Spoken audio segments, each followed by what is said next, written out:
છે તો કાલે ન પણ હોય, માટે અહમ થોડો ઓછો રાખવો. આજે તમારા દિવસો સારા છે, કાલે ન પણ હોય. કોઈના દિવસો કાયમ એક સરખા રહેતા નથી. સાંભળીએ જ્ઞાનવત્સલ સ્વામીનું પ્રેરક પ્રવચન. અહમ થોડો ઓછો રાખવો.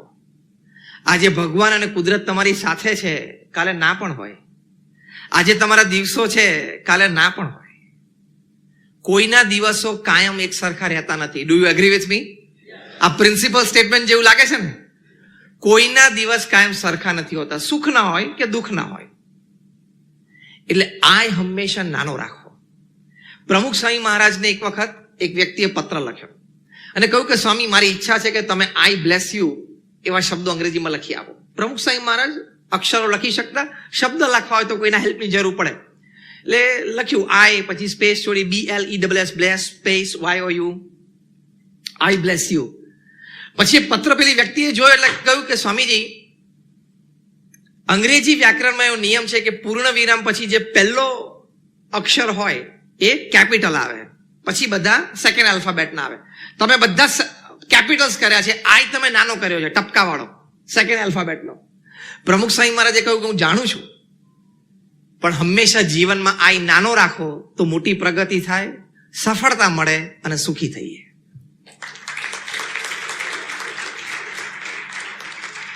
તમે આઈ નાનો રાખશો ને તો એનો મોટો એડવાન્ટેજ હું તમને પ્રેક્ટિકલી કહું, વધારે લોકોને તમારી સાથે જોડાવાનું મન થશે. બહુ જ સિમ્પલ વાક્ય છે, પણ બહુ શાંતિથી વિચારજો. અહમ નહીં રાખો ને એટલે ઘણા લોકોને તમારા પ્રત્યે પ્રેમ જાગશે, તમારી પાસે આવવાનું મન થશે, તમારી સાથે કામ કરવાનું મન થશે, જોડાવાનું મન થશે, યુનિટી સ્ટ્રોંગ થશે. અને અહમ રાખશો તો લોકો તમારાથી દૂર જશે. એટલે વાણી, વર્તન બધી જગ્યાએ વિવેક જોશે. અને એવું નહીં માનવાનું કે આપણે આ ક્ષેત્રમાં 20 વર્ષથી છીએ, 25 વર્ષથી છીએ, 40 વર્ષથી છીએ, 2 પેઢીથી છીએ, 4 પેઢીથી છીએ, એટલે બધી વાત આપણને જ ખબર હોય, હું જ જાણું અને હું જ્ઞાની છું. એવું નથી. તમને આશ્ચર્ય થશે કે out of the 100 best thoughts that have changed the course of history upon this earth, 77 have come from class 3 and class 4 employees. 100 વિચારો જેને દુનિયાની કરવટ બદલી નાખી, એમાંથી 77 વિચાર ક્લાસ 3 અને ક્લાસ 4 કર્મચારી પાસેથી આવ્યા છે, 3 પીસ સૂટ અને ટાઈ વાળા પાસેથી નથી આવ્યા. હું તમને એક એક્ઝામ્પલ આપું. ઇંગ્લેન્ડમાં ICC-માં ચર્ચા થતી હતી. આ બધા મુદ્દા આપણે ફ્લેક્સિબિલિટી નીચે ચર્ચા કરીએ છીએ. ફ્લેક્સિબિલિટી ટુ ચેન્જ, એમાં મોટો મુદ્દો છે આ ઓછો કરો એટલે ફ્લેક્સિબલ થઈ શકાય. ICC લંડનમાં ચર્ચા થતી હતી કે ફૂટબોલમાં પૈસા છે એટલા ક્રિકેટમાં કેમ નથી. 3 કલાકનું બ્રેઇન સ્ટોર્મિંગ ચાલ્યું. ફૂટબોલ જેટલા પૈસા ક્રિકેટમાં જોઈએ. ખૂબ ચર્ચાઓ ચાલી પણ કોઈ નિષ્કર્ષ ના આવે. મીટિંગ પતી એટલે ICC ના એક ક્લર્ક જે minutes of the meeting note કરતા હતા, એને પ્રેસિડેન્ટને કીધું કે sir, if you permit, can I give my opinion? I have a suggestion. એને કહ્યું કે અમે બધા આટલા મોટા મોટા બેઠા હતા, 3 કલાક બ્રેઇન સ્ટોર્મિંગ સેશન કર્યું અને કઈ મુદ્દો હાથમાં ના આવ્યો તો આ તો બિચારો શું કહેશે? તો કે નોટ નાવ, પછી મને કહેજે, અત્યારે હું બધા મોટાઓ સાથે મીટિંગમાં છું. કારણ કે એ તો કર્મચારી હતો સામાન્ય. 2-4 દિવસમાં પછી એમણે કહ્યું કે બોલ, તારે શું વાત હતી? એટલે પેલા એમ્પ્લોયીએ કીધું કે સર, તમારે ફૂટબોલમાં જેટલા પૈસા છે એટલા ક્રિકેટમાં લાવવા છે? તો કે હા. સર, ગેમ નાની કરી નાખો, 20 ઓવરની કરી નાખો. ICC ના પ્રેસિડેન્ટ કે મૂર્ખ છું, 5 દિવસની ટેસ્ટ આવડે, 50 ઓવરની વન ડે ઇન્ટરનેશનલ કરી, હવે 50 માંથી તો 20 કરે છે. એબ્સર્ડ આઈડિયા. આ બધા 100 આઈડિયાઝ જેને પૃથ્વી ઉપર કરવત બદલી નાખી, બધા at first go were rejected as absurd ideas. હા, થોડી વાર 2 કલાક પછી પાછો એને બોલાવે, તું શું કહેતો તો, વાત તો કર ડિટેલમાં. ચેમ્બરમાં બોલાવીને પૂછ્યું. એટલે કે સર, 20 ઓવર એટલે દરેક બોલે છક્કો ચોક્કોની શક્યતા રહે, વાગે, અને કદાચ છક્કો ચોક્કો ના વાગે તો બેટ્સમેન તો પ્રયત્ન કરે જ છક્કો કે ચોક્કો મારવાની. આપણે એ લેવલની એનર્જી ગ્રાઉન્ડ ઉપર જોઈએ છે કે એવરી બોલ must go outside the boundary. એવો પ્રયત્ન બેટ્સમેન કરવો જોઈએ અને રિઝલ્ટ આવી જ જવું જોઈએ 3 કલાકમાં. તોની મજા છે. બહુ વિચાર કર્યો ને T20 શરૂ થયું અને ફૂટબોલ જેટલા પૈસા ક્રિકેટમાં આવી ગયા. અત્યારે સામાન્ય IPL એક સિઝન રમે ને તો એ બિચારા 70ના દાયકામાં ટેસ્ટ કેરિયર 15 વર્ષનું ને એના કરતા એક આઈપીએલમાં વધારે કમાય છે. તમે અહમ ઓછો કરો ને તો વિચારો ઘણી બધી જગ્યાએથી આવશે. આ મર્સિડીઝ એસયુવી બની ને ત્યારે એને રોલ આઉટ કરતા હતા ફેક્ટરીમાંથી. તો રોલ આઉટ કરતી તો ખબર પડી કે આ બીમ થોડો નીચે છે, એટલે બીમ તો એની જગ્યા છે પણ કે ગાડી થોડી ઊંચી છે, તો ગાડી બહાર નહોતી નીકળતી. 4, 5, 10 એન્જિનિયર ભેગા થયા અને 15 મિનિટની ચર્ચાના અંતે નક્કી કર્યું કે બીમ તોડવો પડશે, કારણ કે બીજી ઘણી ગાડીઓ કાઢવાની હતી. ગેટ કીપર દૂર ઉભા હતા ને એને આવીને નજીક કીધું સર બીમ તોડાય નહીં. 10 એન્જિનિયરની સામે જોયું, મર્સિડીઝના એન્જિનિયર, બીમ ના તોડે કેવી રીતે ગાડી બહાર કાઢવી? તો કે સાહેબ 4 ટાયરની હવા કાઢ નાખો, ગાડી બહાર નીકળી જશે. બહાર ખાલી હવા ભરવાની, બીમ થોડે તોડાય. એટલે આવી રીતે ત્યાં, એટલે ઘણી વખત આવા વિચારો સારા માણસો નાના માણસો પાસેથી આવે છે. એ આપણે આપણો અહમ ઓછો કરીએ તો આપણે સ્વીકારી શકીએ. ફ્લેક્સિબિલિટીનો આઈ કરते ધીસ ઇઝ સ્પિરિચ્યુઅલ ઇન્ટેલિજન્સ. આધ્યાત્મિક બુદ્ધિ છે કે ભાઈ નાના માણસને પણ હું સાંભળું, એની પાસે પણ કંઈક સારો વિચાર હોય, એની પાસે પણ ઇન્ફોર્મેશન હોય. કારણ કે બાંધકામ તમે કરો છો આરબીએ, પણ તમારા કરતા જમીનો ક્યાં વધારે પડી છે ને એ પાસે રિયર વાળાને ખબર હોય. હા, કારણ કે તમે ઓફિસમાં બેસો છો અને આ લોકો ફિલ્ડ વર્કર્સ છે. એમ આઈ રાઈટ? એટલે ઇન્ફોર્મેશન શેરિંગ આ પણ એક મોટી વાત છે. બીજી, તમે આ ઓછો કરો ને એટલે મેં જે વાત કરી કે હ્યુમન રિલેશન્સ તમારે બહુ સ્ટ્રોંગ થાય. According to Harvard study 80% of your business depends upon your human relations with people. કોઈ પણ ધંધાનો 80% વિકાસનો આધાર તમારા માનવીય સંબંધો છે. 20% તમારી technical expertise. All the academics that you have, all the technical expertise you have, all the experience that you have, know-how, back support systems, platforms, એનો 20% જ રોલ છે. 80% રોલ શેનો છે? તમારા માનવીય સંબંધો.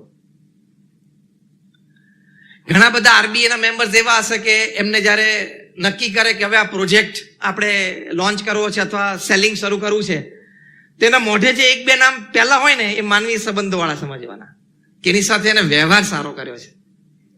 જાહેર ક્ષેત્રમાં જે જીવન જીવતા હોય ને એનો મુખ્ય ગુણ હોય, કોઈ પણ પ્રકારનું જાહેર જીવન. પ્રમુખ સ્વામી મહારાજના માનવીય સંબંધો અમે બહુ નજીકથી જોયા છે.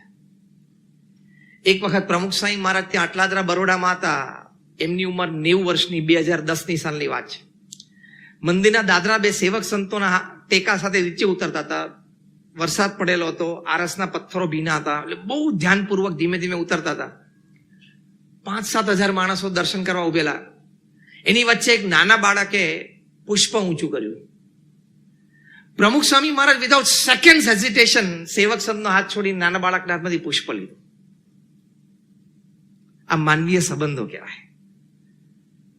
આ દરજ્જાની વ્યક્તિ, આવા મોટા એક ઇન્ટરનેશનલ વ્યક્તિ, કારણ કે પ્રમુખ સ્વામી મહારાજનું સન્માન બ્રિટિશ પાર્લામેન્ટમાં સ્ટેન્ડિંગ ઓવેશન સાથે થયું છે 1988માં, એટલે આજથી 35 વર્ષ પહેલા. કેનેડાની પાર્લામેન્ટમાં થયું છે સ્ટેન્ડિંગ ઓવેશન સાથે, કેન્યાની પાર્લામેન્ટમાં થયું છે, અને 40 કરતા પણ વધારે કી ટુ ધ સિટી અમેરિકાના શહેરોમાં મળી છે. પણ એક નાના બાળક આટલી ભીડમાં હતો, એને એક નાનું પુષ્પ આપવું હતું. પ્રમુખ સ્વામી મહારાજ એમને અટેન્ડ કર્યો. 2004માં પ્રમુખ સ્વામી મહારાજ અમેરિકા ગયેલા. ન્યુયોર્ક એરપોર્ટ ઉપર રેડ કાર્પેટ વેલકમ એમનું હતું. FBI ફેડરલ બ્યુરો ઓફ ઇન્વેસ્ટિગેશનની એસ્કોર્ટ હતી, જે રેર કહેવાય અમેરિકામાં. અને એ કમર્શિયલ ફ્લાઇટ હતી, પણ છતાં ટર્મિનલ 4 ઉપર ઉભી રાખી હતી, કારણ કે Pramukh Swami Maharaj was on board. જે terminal 4 JFK John F Kennedy airport ઉપર ફક્ત અમેરિકાના પ્રેસિડેન્ટનું જ પ્લેન ઉભું રહે. ત્યાં કમર્શિયલ ફ્લાઇટ ઉભી રહી હતી. કેમ કે પ્રમુખ સ્વામી ઓન બોર્ડ હતા, એટલે એટલું બધું રિસ્પેક્ટ એ લોકોએ આપેલું. પ્રમુખ સ્વામી મહારાજ એરપોર્ટ પરથી બહાર આવતા હતા. દૂરથી એક નાના બાળકે બૂમ પાડી કે સ્વામી, એમ કે ચિઠ્ઠી ઊંચી કરી. પ્રમુખ સ્વામી રેડ કાર્પેટ ઉપરથી ઉતરી અને નાના બાળકની ચિઠ્ઠી જાતે લેવા ગયા. એ ચિઠ્ઠીમાં ખાલી એટલું લખેલું કે હું 5મા ધોરણમાં ભણું છું, મારી એક્ઝામ છે, તમે આશીર્વાદ આપજો. ન્યુયોર્ક મંદિરે પહોંચીને સ્વાગત સભા સ્વીકારી. પ્રમુખ સ્વામી મહારાજ અંદર એમના નિવાસ સ્થાને જમવા બિરાજ્યા. જમીને પછી પહેલો પત્ર 5મા ધોરણમાં ભણતો બાળકને લખ્યો કે અમે ભગવાનને પ્રાર્થના કરી છે, તું સારા માર્ક્સથી પાસ થઈ જઈશ. What a human relation! કેવા માનવીય સંબંધો કહેવાય! કઈ દરજ્જાનું એમનું સન્માન હતું ન્યુયોર્ક એરપોર્ટ ઉપર, અને એક નાના બાળકને અટેન્ડ કરી શકે છે. આવા તો એમના જીવનના અનેક પ્રસંગો છે. So people are the most important asset of your life. તમારી ગમે તેટલી પ્રોપર્ટીઝ હોય ને તમારી એસેટ નથી. તમારા બેંક એકાઉન્ટ છે તમારી એસેટ નથી. તમારી એસેટ લોકો છે. કેટલા લોકો સાથે તમે પ્રેમ ભર્યા સંબંધો જીવનમાં કેળવ્યા, નિભાવ્યા અને એમાંથી પરસ્પર લાભ થયો. That is your biggest asset. પ્રમુખ સ્વામી મહારાજ અમને 1200 સંતોને દીક્ષા આપી. પ્રમુખ સ્વામી મહારાજ પોતે ફક્ત 5 ધોરણ ભણેલા અને અમે 1200 સંતોમાંથી 750 થી પણ વધારે graduates, post graduates, chartered accountants, doctors ને એન્જિનિયર્સ છે. એમાંથી 150 થી પણ વધારે સંતો બોર્ન અમેરિકન અને બ્રિટિશ સિટીઝન છે. એમાંથી 50 થી પણ વધારે સંતો સ્ટેનફોર્ડ, હાર્વર્ડ, કાર્નેગી મેલન, યેલમાં ભણેલા છે. અમારા ઘણા બધા સંતો માઇક્રોસોફ્ટ, ગૂગલ, નાસા એમાં કામ કરીને 25 વર્ષની ઉંમરે $1.5 લાખનો સેલરી છોડીને આવ્યા છે અને અહીંયા આવીને પછી 7 વર્ષની રિગરસ ટ્રેનિંગ, પછી દીક્ષા મળે, ફૂલ સેફરન પછી મળે. હવે પોતે 5 ધોરણ ભણેલા અને આટલા બધા એજ્યુકેટેડ યંગ માઇન્ડને મેઇન સ્ટ્રીમ સોસાયટીમાંથી મેઇન સ્ટ્રીમ સ્પિરિચ્યુઆલિટી અને મેઇન સ્ટ્રીમ સોશિયલ સર્વિસમાં લાવવા કેટલી મોટી વાત કહેવાય. તમારા 2 દીકરા દીકરીને એક મોટા કરીને 20 વર્ષના થાય ત્યાં સુધી તો તમે લગભગ 10 વખત આમ હાથ પછાડીને બોલો છો કે આના કરતા તો તું, બાકીનું વાક્ય તો ઘણું બધું હોય. તો અમને 1200 સંતોને એમણે દીક્ષા આપી. એ પોતે 5 ધોરણ ભણેલા અને આટલા બધા એજ્યુકેટેડ. હા, તો મેં તમને એટલે વાત કરી કે તમને એવું ના થાય કે કઈ જામ્યું નહીં હોય ને કઈ ફાવ્યું નહીં એટલે ભેગા થઈ ગયા છે. નોર્મલી સંતોને જુઓ ને એટલે કે આને બિચારાને બહુ નહીં જામ્યું હોય કે બહુ ફાવ્યું નહીં હોય અને કે બિચારા અહીં બેસી ગયા. BAPS is a different organisation. હમણાં 3 મહિના પહેલા 7મી ડિસેમ્બર 7/12 પ્રમુખ સ્વામી મહારાજના જન્મદિવસના દિવસે એમના જન્મસ્થાન ચાણસદમાં વડોદરા પાસે અમારા ગુરુવારી મહંત સ્વામી મહારાજે ઓન સિંગલ ઓકેઝન 107 યુવાનોને દીક્ષા આપી. 107 એટ વન ગો. આ એટલા માટે વાત કરું છું કે આ સ્પિરિચ્યુઅલ ઇન્ટેલિજન્સ એટલે આધ્યાત્મિક બુદ્ધિ શું? તમે લોકો સાથે સારી રીતે કનેક્ટ થઈ શકો, એને સમજી શકો, એની નીડ્સને સમજી શકો, એને એક્ઝેક્ટલી શું જોઈએ છે તમે સમજી શકો અને કનેક્ટ થઈ શકો. હ્યુમન કનેક્ટિવિટી તમારી બેટર થાય એ સ્પિરિચ્યુઅલ ઇન્ટેલિજન્સ છે અને સ્પિરિચ્યુઅલ ઇન્ટેલિજન્સ હોય તો તમારી હ્યુમન કનેક્ટિવિટી બેટર થાય, વિચ પ્રોડ્યુસીસ રિઝલ્ટ્સ. હાર્વર્ડ યુનિવર્સિટી પ્રમાણે. કારણ કે સ્પિરિચ્યુઅલ ઇન્ટેલિજન્સ હોય ને એ બધી જગ્યાએ પોઝિટિવિટી જોવે. સારું છે, સાચું છે, થશે આગળ, થોડું બગડેલું છે પણ સુધરી જશે. આ પોઝિટિવિટીથી માણસ જીવે. That is spiritual intelligence. બહુ જ સારા એક મેનેજમેન્ટ ગુરુ છે ડગલસ મેકગ્રોગર. એનું એક પુસ્તક મેં હમણાં જ કોરોના ટાઈમ્સ દરમિયાન વાંચ્યું. એમણે કહ્યું કે સફળ અને અસફળ કંપનીઓ વચ્ચે ફેરફાર શું છે. મને થોડોક એવો વિષય આપવામાં આવે છે કે સ્પિરિચ્યુઆલિટી એન્ડ મેનેજમેન્ટ. સફળ અને અસફળ કોર્પોરેશન્સ વચ્ચે ફેર શું છે? તો અસફળ કોર્પોરેશન્સ છે ને એમાં ટાઈપ એક્સ મેનેજર્સ એમને નિમ્યા અને સફળ કોર્પોરેશન્સમાં ટાઈપ વાય મેનેજર્સ એટલે કે executives. What do type x managers do and C and have an attitude? તો ડગલસ મેકગ્રોગર લખે છે કે ટાઈપ એક્સ મેનેજર્સ છે જેના લીધે કંપની અસફળ જાય છે, એ લોકોનો એટીટ્યુડ શું છે? આ કર્મચારી ખાલી પગાર આપી એટલું જ કામ કરે છે, આ નીરસ જેવો છે, આનામાં બુદ્ધિ ઓછી છે, આ ટાઈમે કામ પર નથી આવતો, આ કઈ મને બહુ પ્રોફિટ નહીં કરાવી દે. આવા એટીટ્યુડથી કર્મચારીને જોવે છે. અને જે સફળ કોર્પોરેશન છે એમાં ટાઈપ વાય મેનેજર્સ, એ લોકો કેવી રીતે પોતાના કર્મચારીને જોવે છે? સારો છે, આને તક આપીએ તો પ્રગતિ કરે એવો છે, આને ચાન્સ આપીએ તો આ કામ કરી બતાવે એવો છે, આ પહેલો આવે છે અને છેલ્લો જાય છે, પેલો કંપનીને વફાદાર છે. એમ પોતાના કર્મચારીઓમાં 2-3 સદગુણો જાણી રાખે છે. ટાઈપ એક્સ એમ કે જો આ તો 2-4 વર્ષ પછી ક્યાંક જતો રહેવાનો. ટાઈપ વાય કેવું કે છે કે ના, હું એને રિટેન કરીશ, આ વ્યક્તિને મારે 20 વર્ષ મારી પાસે રાખવો છે. એટીટ્યુડ જ આખો ડિફરન્ટ. જ્યાં ટાઈપ વાય નો એટીટ્યુડ છે ને એ સ્પિરિચ્યુઅલ ઇન્ટેલિજન્સ છે, એ આધ્યાત્મિક બુદ્ધિ છે, માણસની કિંમત કરે. અને ક્યાંક અહમમાં આવીને તમે માણસની કિંમત ના કરો, that is type x managers. તમે તમારા કર્મચારીઓને કઈ દ્રષ્ટિએ જોવો છો એની ઉપર તમારો ગ્રોથ બહુ જ રહેલો છે. આ બધું તમારે ઇનિશિયલ ટ્રેનિંગના પ્રોસેસમાં તમે જે સ્કૂલ ઓફ નોલેજ શરૂ કરો છો એમાં બધું જ આવશે. ખાલી કાયદા કાનૂન વિશે જ્ઞાન નહીં, તમારા ફ્રેટર્નિટી વિશે જ્ઞાન નહીં, પણ all this attitude, human relations, everything. તો કર્મચારી તરફનો દ્રષ્ટિકોણ એક સ્પિરિચ્યુઅલ ઇન્ટેલિજન્સ છે. કોરોના દરમિયાન ઘણી બધી કંપનીઝે જે રીતે પોતાના કર્મચારીઓને સાચવ્યા છે, એમાં hats off to Ratan Tata.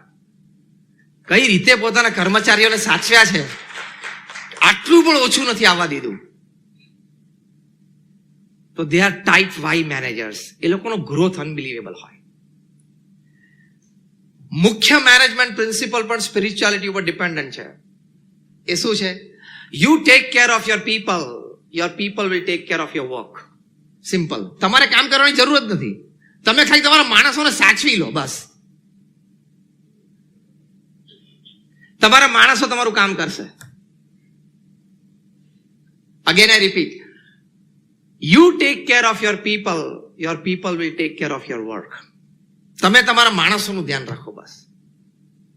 એ તમને ગુડ મોર્નિંગ કે ભલે ચપરાસી છે, પણ એને જો એટલી ખાનદાની દેખાડી, તમે પણ આંખમાં આંખ નાખીને એને ગુડ મોર્નિંગ કોને, અથવા તો નમસ્તે, નમસ્કાર, પ્રણામ, જે કઈ પ્રણાલિકા તમે સેટ કરી હોય ઓફિસમાં.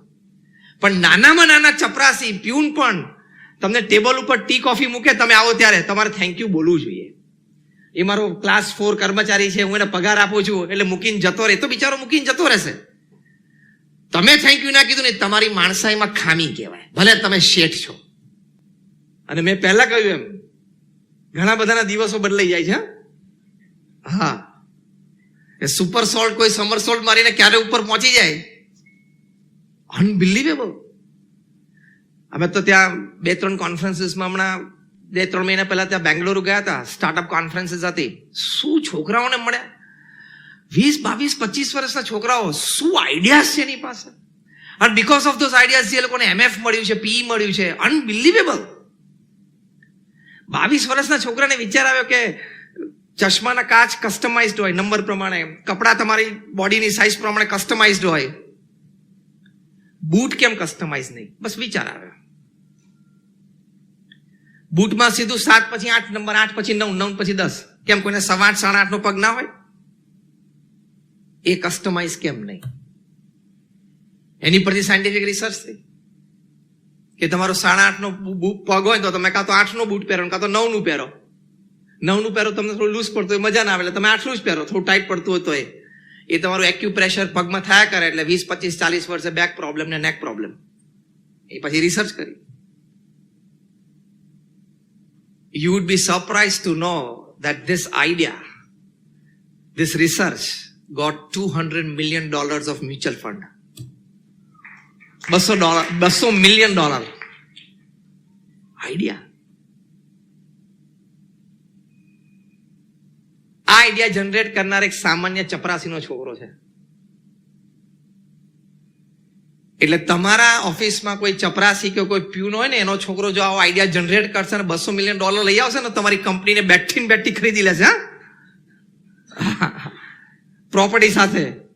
એક જ મિનિટમાં તારો આખો ભાવ બોલ. અત્યારે પહેરેલા કપડે ઓફિસમાંથી નીકળવાનો ભાવ બોલ. $200 million લઈને રાજકોટમાં આવે એટલે ગમે તેને ખરીદી લે. એટલે કોઈ માણસ નાનો નથી, એની હંમેશા કિંમત કરવી. પ્રમુખ સ્વામી મહારાજ તો કોઈ એટલે હરિભક્તોના પત્ર આવતા 7.5 લાખ પત્રોને એમણે જવાબ આપ્યા છે. હરિભક્તોની આગળ પણ પૂજ્ય લખે. What a respect four people. આ સ્પિરિચ્યુઅલ ઇન્ટેલિજન્સ છે. તો ફ્લેક્સિબિલિટી, એમાં મેં પહેલી વાત કરી ચેન્જ, બીજી વાત કરી લેસ ઓન આઈ, ત્રીજી વાત કરી હ્યુમન રિલેશન્સ. આ બધું ફ્લેક્સિબિલિટીમાં આવે. બીજો સરસ સદગુણ સ્પિરિચ્યુઅલ ઇન્ટેલિજન્સમાં બતાવે છે સેલ્ફ અવેરનેસ, અત્યંત સ્વજાગૃતિ. હું ક્યાં છું, શું બોલું છું, શું જોઉં છું, મારી આસપાસ કોણ લોકો છે, મારે આ કરાય ન કરાય, એની અત્યંત જાગૃતિ. પ્રમુખ સ્વામી મહારાજની શ્રદ્ધાંજલિ સભામાં ગાંધીનગરના 2016માં એક બહુ જ ગુજરાતના આગેવાન પ્રતિષ્ઠિત વ્યક્તિ, એમણે સરસ પોતાનું ઓબ્ઝર્વેશન કહેલું કે પ્રમુખ સ્વામી મહારાજ તો 80 વર્ષનું જાહેર જીવન જીવ્યા, 8 decades of public life. એમાં 41 વર્ષથી તો હું એમને ખૂબ સારી રીતે ઓળખું છું, પરિચયમાં છું અને અનેક પ્રસંગે સાથે રહ્યો છું. પ્રમુખ સ્વામી મહારાજે રાજ્ય કક્ષાના, રાષ્ટ્ર કક્ષાના, આંતરરાષ્ટ્રીય કક્ષાના નાના મોટા પ્રશ્નો એમાં પોતાના અભિપ્રાયો વ્યક્ત કર્યા છે. પણ ક્યારેય એક પણ અભિપ્રાય માટે અથવા તો અભિપ્રાય વ્યક્ત કર્યો હોય એમાં એક પણ શબ્દ માટે પ્રમુખ સ્વામી મહારાજ ક્યારેય કોઈ વિવાદમાં નથી આવ્યા. નો કોન્ટ્રોવર્સી. આ શું કહેવાય? સ્વજાગૃતિ, અત્યંત સેલ્ફ અવેરનેસ. ગમે તે પ્રસંગમાં આવ્યો પણ એ સ્વજાગૃતિ. તમે થોડા વર્ષ પહેલા વિડીયો એક જોયો હશે કે એક જગ્યાએ આપણા માનનીય પ્રધાનમંત્રી શ્રી નરેન્દ્રભાઈ મોદી કાર્યક્રમમાં હતા અને ત્યાં પછી એક ઉદ્ઘાટન હતું, કંઈક I think tree plantation programme હતો. પછી એમના હેલ્પે એમને હાથમાં ટીશ્યુ પેપર આપ્યો એટલે એમને હાથ લૂછ્યા. પછી 2 વાર આમ નજર કરી કે આજુબાજુ કોઈ જગ્યાએ ડસ્ટબિન નથી, એમને સીધો ખિસ્સામાં મૂકી દીધો. આ સ્વજાગૃતિ કહેવાય, અત્યંત સેલ્ફ અવેર. લે, મને ખબર નહોતી, આવું બોલાય જ નહીં. કોઈ પણ વાક્ય લેથી શરૂ થાય ને એમાં કઈ લેવાનું હોય જ નહીં. લે, મને કઈ ખબર નહોતી, લે એવું છે, લે હું આવું બોલ્યો તો.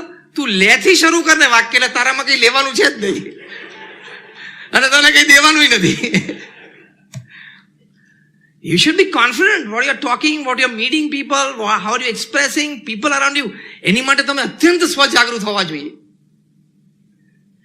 કેનેડાની પાર્લામેન્ટમાં 300-350 પાર્લામેન્ટ્સમાં એનાઉન્સમેન્ટ થયું કે આપણે બધાને વિનંતી કરીએ છીએ કે દરેક સાંસદ પોતાના સ્થાને ઊભા થાય અને પ્રમુખ સ્વામી મહારાજનું બહુમાન કરેલા. સ્ટેન્ડિંગ ઓવેશન થયું. કેનેડાની ધરતી ઉપર ત્યાંની પાર્લામેન્ટમાં 350 પાર્લામેન્ટેરિયન્સ ઊભા થાય તમારા સન્માન માટે. એ વખતે સેલ્ફ અવેરનેસ બહુ અઘરી છે. તમે અહમમાં આવી જાઓ, એ પ્રવાહમાં તણાઈ જાઓ અને માન સન્માનના સ્વાદમાં તમે ગરકાવ થઈ જાઓ. પ્રમુખ સ્વામી અત્યંત સ્ટેબલ. બાજુમાં બેઠેલા સંતને કીધું તું ઊભો થા, એટલે કે તમે ઊભા થાવ. પેલા કહ્યું કે સ્વામી એ તો તમારું નામ બોલાણું છે. સ્વામી કે તારા હાથમાં ઠાકોરજીની મૂર્તિ છે, જ્યાં મૂર્તિ છે ને ઠાકોરજીની મૂર્તિ છે, ભગવાનનું સન્માન છે, એમના લીધે આપણને બોલાવે છે, આપણું નથી. આ કોન્શિયસ રહેવું એ વખતે. અગેન ઇન વન લાઈન, કેનેડાની પાર્લામેન્ટમાં 350 એમપીસ તમારી સામે તમારા સન્માન માટે ઉભા થયા હોય અને પછી તમારી નામની જાહેરાત થાય, એ વખતે તમને આ કોન્શિયસનેસ આવી, પોસિબલ જ નથી. અત્યંત સ્વજાગૃતિ. તમને અત્યારે બોલિવૂડના 5 નામ પૂછું એટલે તમે મને 10 આપશો. હું નાના જ આંકડો બોલું છું, તમે વધારે આપશો, પણ સામાન્ય દ્રષ્ટાંત આપું છું. હું તમને 5 ક્રિકેટરના નામ પૂછું એટલે તમે 25 આપશો. ચલો, એ માહિતીની દ્રષ્ટિએ અથવા જાગૃત નાગરિક તરીકે કંઈ ખોટું નથી. પણ હમણાં પૂછ્યું કે તમારા દીકરા અને દીકરીના 5 મિત્રોના નામ મને આપો, તો તમારામાંથી 90% ફેલ થશે. Am I right? Tell me yes or no. હાથ ઊંચો કરો એટલે મને ખબર પડે. બધા હાથ ઊંચો કર્યો. તમે પેલું ન જાણો એવું નથી કહેતો. માહિતીના ભાગરૂપે, એક જાગૃત નાગરિકના ભાગરૂપે સમાજમાં શું ચાલી રહ્યું છે જાણવા માટે કરવું જોઈએ. પણ તમારા સંતાનો માટે તમે કેમ જાગૃત નથી, સેલ્ફ અવેર કેમ નથી? એટલે તમારી વ્યવહારિક બુદ્ધિ છે પણ આધ્યાત્મિક બુદ્ધિ નથી. એ તો ફેમિલી કમ્સ ફર્સ્ટ. તમારા મંદિરમાં એક આવ્યા હતા એક ભાઈ અને એના નાના દીકરાને લઈને, આમ તો 12-13 વર્ષનો હતો, અર્લી ટીનમાં હતો. સાજીક અમારા સંતોએ પૂછ્યું કે પિતાને કે કયા ધોરણમાં ભણે છે? તો પિતા કે બેટા કહેતો સ્વામીને કયા ધોરણમાં ભણે છે. ખબર પડી? પિતાને ખબર જ નહોતી કયા ધોરણમાં ભણે છે. પછી અમારે સંતે પૂછ્યું કે કેટલા સબ્જેક્ટ ભણે છે, કેટલા વિષયો છે?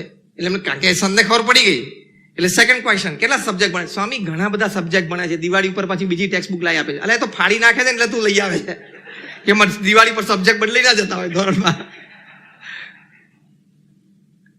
જાગૃતિ નથી. 12 વર્ષનો એક છોકરો બીડી પીવા માંડ્યો. એના પિતા પણ એને લઈને મંદિરે અમારા સંતો પાસે આવેલા. સ્વામી આને કહો કે આ 12 વર્ષનો છે બીડી પીવે છે. અમારા સંતે પૂછ્યું તમે નજરે જોયું કે કોઈના કીધેલી વાત કરો છો? નજરે જોયું. પૂછો ક્યારે? એટલે છોકરાનું મોઢું આમ નીચું થઈ ગયું. બીજો પ્રશ્ન અમે પૂછ્યો કે એમની સાથે વાત તો કરીએ પણ પેલા તમારી સાથે વાત કરી છે, તમે સિગરેટ પીવો છો? એટલે પેલા પિતા કે હા. બીજો પ્રશ્ન પૂછ્યો, ઘરમાં પીવો છો? તો કે હા. ત્રીજો પ્રશ્ન પૂછ્યો, ક્યારેક ઘરમાં બેઠા હોય સિગરેટ પીવાનું મન થાય ને ઘરમાં સિગરેટ ખૂટી ગયું હોય, પેકેટમાં એક ના હોય, તમે આ છોકરાને પાનના ગલ્લે મોકલ્યો છે? તો કે હા. અમારા સંત કે બસ ચેપ્ટર એન્ડ. ચોથો કાર્યક્રમ બાકી હતો જાતે કરી લીધો કે તમને સિગરેટ પીતા જોયા. ઘરમાં પહેતા જોયા, તમે એને પાનના ગલ્લે મોકલી એટલે એની હિંમત આવી ગઈ, ડગલા મંડાઈ ગયા. પાનના ગલ્લા તરફ એના ડગલા મંડાઈ ગયા. હવે એક છેલ્લો કાર્યક્રમ બાકી હતો, એને જાતે પૂરો કરી નાખ્યો. સેલ્ફ અવેર હોવું જોઈએ કે મારી નાનામાં નાની ક્રિયાથી મારી નેક્સ્ટ જનરેશન, મારા ફેમિલી ઉપર એની શું ઇમ્પેક્ટ પડશે. According to Harvard study, the first curse words that the children learn is from their parents and especially from their mothers. Harvard યુનિવર્સિટીનો સર્વે છે કે પહેલી ગાળ બાળક ક્યાંથી બોલતા શીખે છે તો કે એના માતા પિતા પાસેથી, અને એમાં એની માતા પાસેથી. એક નાનો 2.5 વર્ષનો બાળક એના ફાધર ઘરમાં આવે તો જોશથી બોલ્યો, લુચ્ચો આવ્યો. ફાધરને આશ્ચર્ય થયું, આ મને લુચ્ચો કે છે. પછી ખબર પડી કે એની માતા હતી એમ વાલમાં, લુચ્ચો થઈ ગયો છું, તોફાની થઈ ગયો છું. અમને બાળકને કેમ તોફાની થઈ ગયો છું, નાના બાળકને આમ વાલ ગયો છો, વાલ કરતા તોફાની થઈ ગયો છું, ભણતો નથી, લુચ્ચો થઈ ગયો છું, ખોટું બોલત. એમાંથી એને લુચ્ચો શબ્દ પકડાઈ ગયો તો પપ્પાને કહી દીધો. Spiritual intelligence is you are absolutely self aware. તમે તમારા ફિલ્ડ વિશે બોલી છો કે આ વસ્તુની મને ખબર નહોતી, ઇટ્સ રોંગ. તમે તમારા ફેમિલી વિશે બોલી ના શકો કે આ તો મારી ધ્યાન બહાર જ ગયું, ઇટ્સ રોંગ. એ સ્વજાગૃતિ કહેવાય. પ્રમુખ સ્વામી મહારાજે BAPSમાં 162 પ્રકારની પ્રવૃત્તિઓ ચલાવી. Environmental, medical, educational. તમે નંબર 48 નેશનલ હાઈવે ઉપર નીકળો, પહેલા નંબર 8 હતો, હવે નંબર 48 છે. આબુથી માંડીને બોમ્બે સુધી દર 25-50 કિલોમીટર અમારી એક સંસ્થા આવે. એટલું બધું કાર્ય પ્રમુખ સ્વામી મહારાજે કર્યું, પણ એ વોઝ ફુલ્લી સેલ્ફ અવેર. કોઈ જગ્યાએ પ્રમુખ સ્વામી મહારાજે આ શ્રદ્ધાંજલિ સભામાં મહાનુભાવે વાત કરી હતી, 40 વર્ષથી નજીક છું, કોઈ જગ્યાએ પ્રમુખ સ્વામી મહારાજે જાહેરમાં કે ખાનગીમાં એક પણ જગ્યાએ વિવાદ થાય એવી વાણી કે વર્તન રાખ્યું નહીં. ત્રીજો મોટો સદગુણ છે an ability to face and use the suffering. જીવનમાં દુઃખ આવે ને એનો સામનો પણ કરી શકે અને દુઃખનો ઉપયોગ પણ કરી શકે. પોતાના ઓર્ગેનાઇઝેશનને ગ્રો કરવામાં, વ્યક્તિત્વ ગ્રો કરવામાં. દુઃખ આવે તો દુઃખ માની ના લે, સામનો પણ કરે અને દુઃખનો ઉપયોગ કરે. આપણા કન્ટ્રીમાં જે ટોપ વ્યક્તિ છે ને એની પાસે આ નેક છે. એને કોઈ ગાળ દે ને એ ગાળને પણ એ વોટ બેંકમાં આમ બદલી નાખે છે. એ નેક જોઈએ.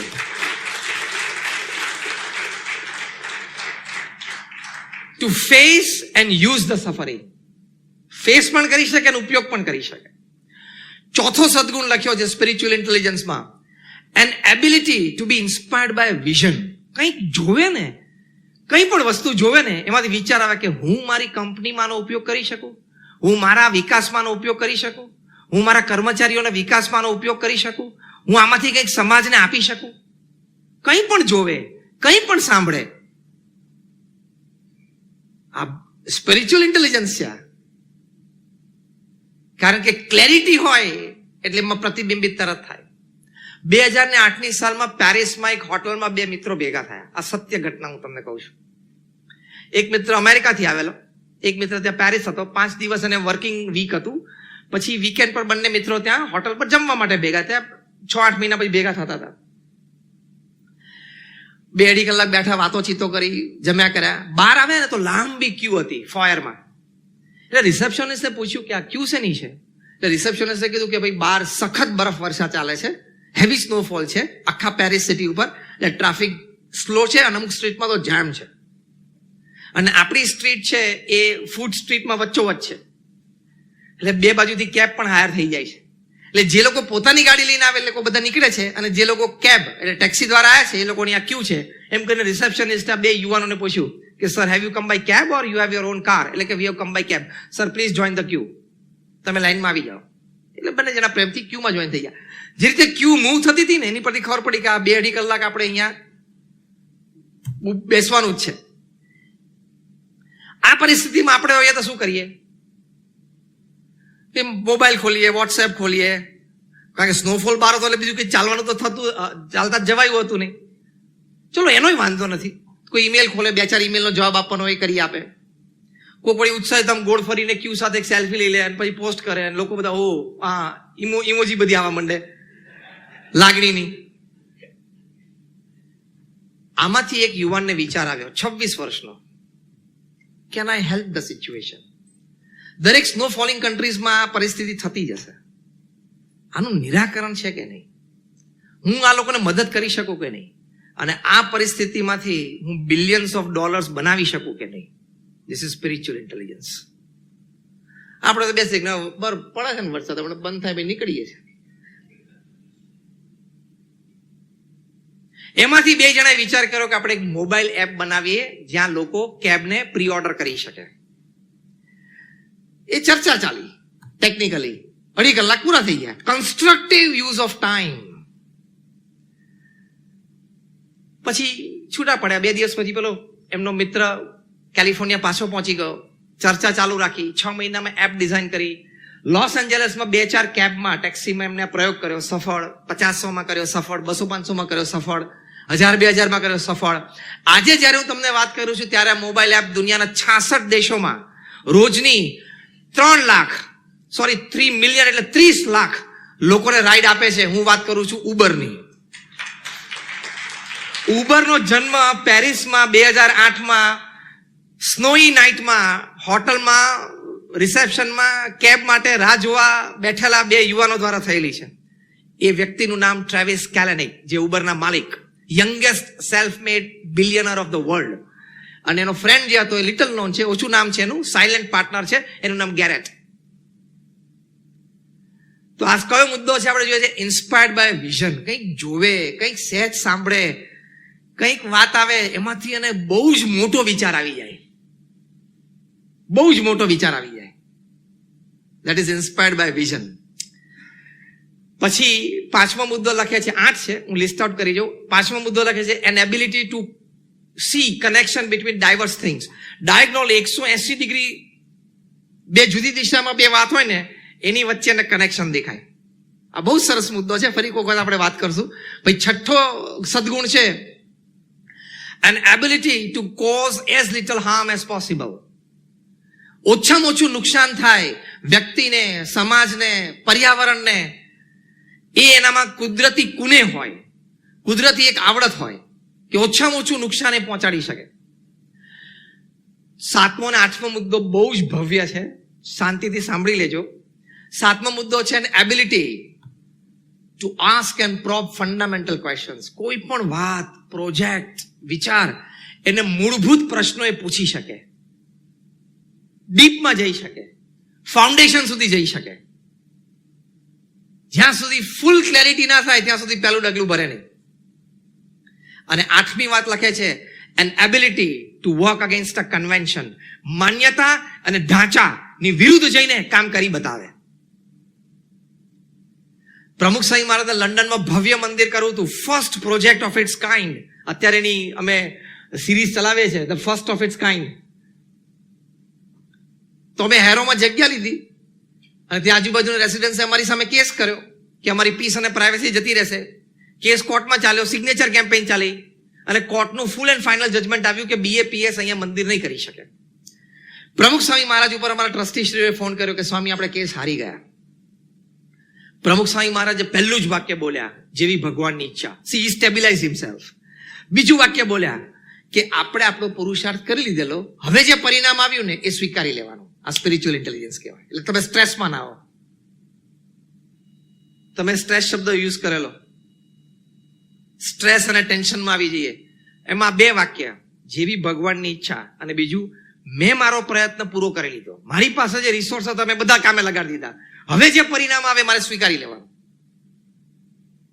અને ત્રીજી વાત પ્રમુખ સ્વામી મહારાજે કરી, સી ધ ડિટર્મિનેશન, કે આપણે નક્કી કર્યું છે ને કે લંડનમાં કરવું છે એટલે કરવું જ છે. બીજી જગ્યાએ શોધવા માંડો. બીજી જગ્યા નિઝડનમાં શોધી, તે 1995માં મંદિર પૂરું કર્યું. સ્ટોન, માર્બલ, ગ્રેનાઇટ બધું ઇટાલી અને બલ્ગેરિયાથી આવે. આ તમારા વિષયની વાત છે એટલે હું કહું છું. કારણ કે અહીંયાનો સ્ટોન અને અહીંયાનો માર્બલ એ લંડનની એક્સ્ટ્રીમ ક્લાઇમેટ સહન ના કરી શકે, ફાટી જાય. એટલે ત્યાંનું જ વાપરવું પડે. ત્યાંથી બધું કંડલા આવે યુરોપથી, કંડલાથી રાજસ્થાન જાય, ત્યાં ગળાય, ત્યાંથી પાછું કંડલા આવે, કંડલાથી કન્ટેનર્સ ભરાઈને ઇંગ્લેન્ડ જાય. આ હું 95 ની વાત કરું છું, આજથી 25 વર્ષ પહેલાની વાત કરું છું. First project make in India assembled in London. Make in India project કરેલો અમે.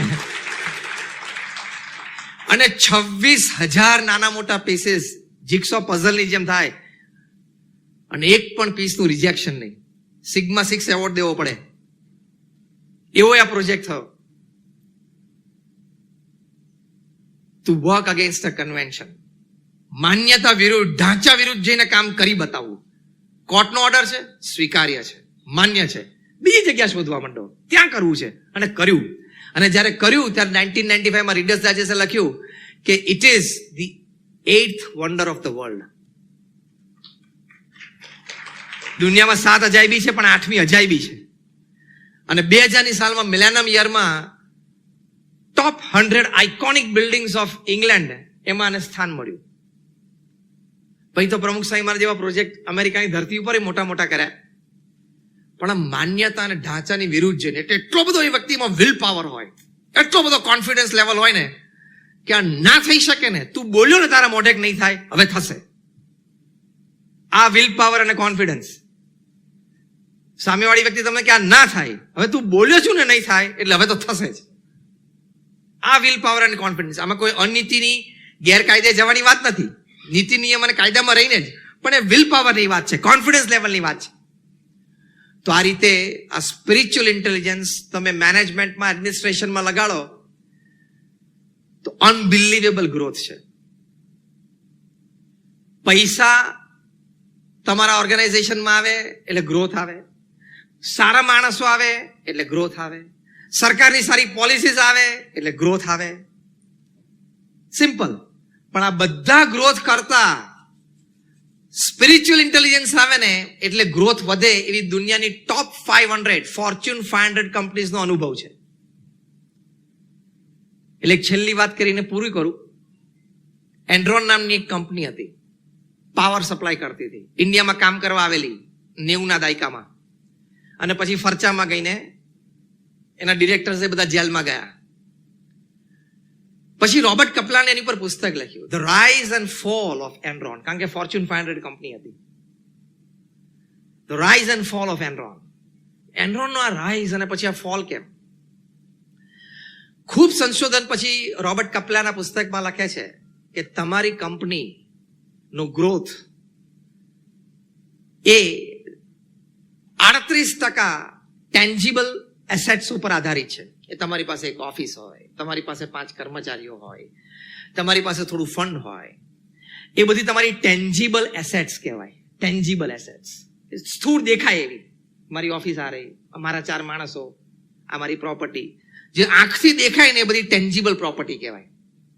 કોઈ પણ કંપનીનો ગ્રોથ, એનો વિકાસ 38% ટેન્જિબલ એસેટ્સ ઉપર છે, અને 62%, એટલે 100 માંથી 38 જાય એટલે 62% ઇનટેન્જિબલ એસેટ્સ ઉપર છે. ઇનટેન્જિબલ એસેટ્સ શું? કે જે તમને આંખથી ન દેખાય. કર્મચારી સાથે તમારો વ્યવહાર એ સ્થૂળ આંખથી કદાચ તમે મૂલ્યાંકન ન કરી શકો. તમારી સદભાવના, માર્કેટમાં તમારી ક્રેડિટ, આ બધી ઇનટેન્જિબલ વેલ્યુઝ છે.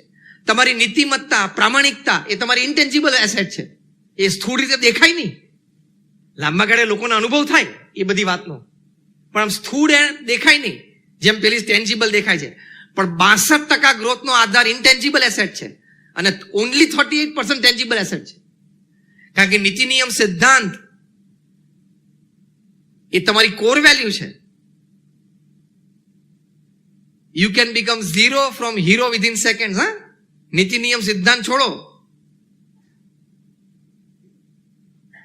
હમણાં પરમ દિવસે અમે ત્યાં દમણમાં હતા, એક નેશનલ કોન્ફરન્સ હતી ટેક્સ કન્સલ્ટન્ટ્સની, અને they were like refresher course on GST. એટલે મેં કહ્યું GST is goods and services tax. તમે જો જીએસટી ને વફાદાર રહો તો એક બીજું જીએસટી ઉપરથી વરસે, God saves tension. GST is God saves tension. GST ને વફાદાર રહો એટલે ઉપરથી બીજું જીએસટી આવે, ગોડ સેવ ટેન્શન. સ્ટ્રેસ ના આવે. નીતિ નિયમ સિદ્ધાંત ચૂકશો ને તો પ્રશ્ન આવશે આવશે ને આવશે. એમાં બે મત નથી. જેને ક્રિકેટના બોલનો આકાર બદલવાનો પ્રયત્ન કર્યો, ચમક વધારવાનો પ્રયત્ન કર્યો, ચમક ઘટાડવાનો પ્રયત્ન કર્યો, બધાએ ક્રિકેટ છોડવું પડ્યું કે નહીં? યસ ઓર નો? જેને બેંક જોડે ચેડા કરે બધાએ ભારત છોડવું પડ્યું કે નહીં? કોક લંડન જતા રહ્યા, કોક કેરેબિયન આઇલેન્ડ જતા રહ્યા. નીતિ નિયમ સિદ્ધાંતથી કોઈ મોટું નથી. હું ઘણી વખત હસતા હસતા કહું છું કે તમે ઇલેક્ટ્રિક એન્જિનિયર હોય, 40 વર્ષનો અનુભવ હોય, મોટી કોર્પોરેશનના ચેરમેન હોય, તો તમને કઈ પ્લગમાં આંગળી નાખવાનો અધિકાર નથી. તમે આમ રવિવારે સવારે ચા નો કપ લઈને બેઠા હોય, સન્ડે ટાઈમ્સ લઈને આમ કોલર ઊંચા કરો, પ્લગની સામે ઇલેક્ટ્રિક પ્લગ, કે તારી ડિસ્ટ્રીબ્યુશન આખા સ્ટેટમાં હું કરું છું, હું જીબી નો ચેરમેન છું અને 40 વર્ષનો હું અનુભવી છું અને આ ચેરમેનની આંગળી, હા ધ્યાન રાખજે, એમ કહીને પણ તમે પ્લગમાં નાખો તો ત્યાં કઈ હારતો નથી, તમારું સ્વાગત થવાનું છે? ચોંટાડી દે, મરી જાઓ. Electricity doesn't know your post position and power. Electricity તમારા પોસ્ટ પોઝિશન પાવરને ઓળખતી નથી. In the same way ethics, norms and disciplines doesn't know your post position and power.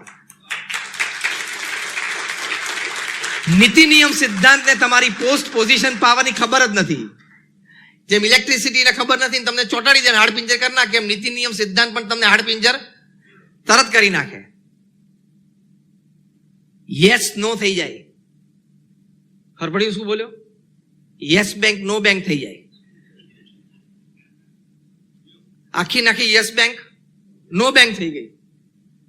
કોઈને અધિકાર નથી નીતિ નિયમ સિદ્ધાંત સાથે ચેડા કરવાના. તમે કિંગ ઓફ ધ સ્કાઈઝ હોય તો શું થઈ ગયું? તમારે ભારત ડિપ્લોમેટિક પાસપોર્ટ ઉપર છોડવું પડે.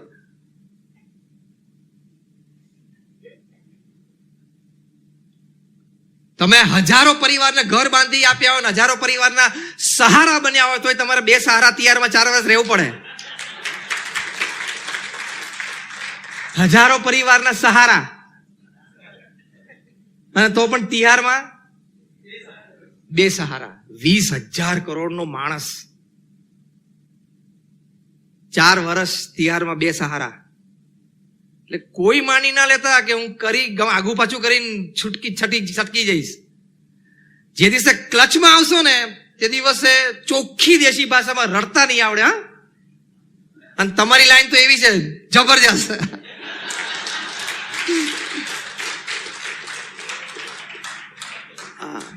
એટલે બહુ જ ધ્યાન રાખવાનું. એટલે હું હસતા હસતા ઘણી વખત કરું છું કે દરેક વ્યક્તિએ જીવનમાં 2 લગ્ન કરવા જોઈએ. એક લગ્ન જે પોતાના સ્પાઉસ સાથે કરે તે, અને બીજા લગ્ન એથિક્સ સાથે, નીતિમત્તા સાથે લગ્ન કરવાના. એને વફાદાર રહેવાનું, નીતિમત્તાને વફાદાર રહેવાનું. નીતિમય વ્યક્તિ હોય ને એને કોઈ ચેલેન્જ જ ના કરી શકે. માણસ સાચો છે, આ માણસ પાસે ખોટું નહીં ચાલે. નીતિમત્તા હશે ને, પૈસાદારને ચેલેન્જ કરી શકાય, બુદ્ધિશાળીને ચેલેન્જ કરી શકાય, કલાને ચેલેન્જ કરી શકાય, અનુભવને ચેલેન્જ કરી શકાય, વ્યાપક જનસંપર્કને પણ ચેલેન્જ કરી શકાય. નીતિમત્તાને તમે ચેલેન્જ નહીં કરી શકો. નીતિમત્તાને ચેલેન્જ કરવા માટે નીતિમત્તા જ જોઈએ. અને ઓવર ધ યર્સ તમે ક્રેડિટ બાંધી હોય, ક્રેડિટ બાંધતા 40 વર્ષ થશે અને ક્રેડિટ ગુમાવતા 4 સેકન્ડ.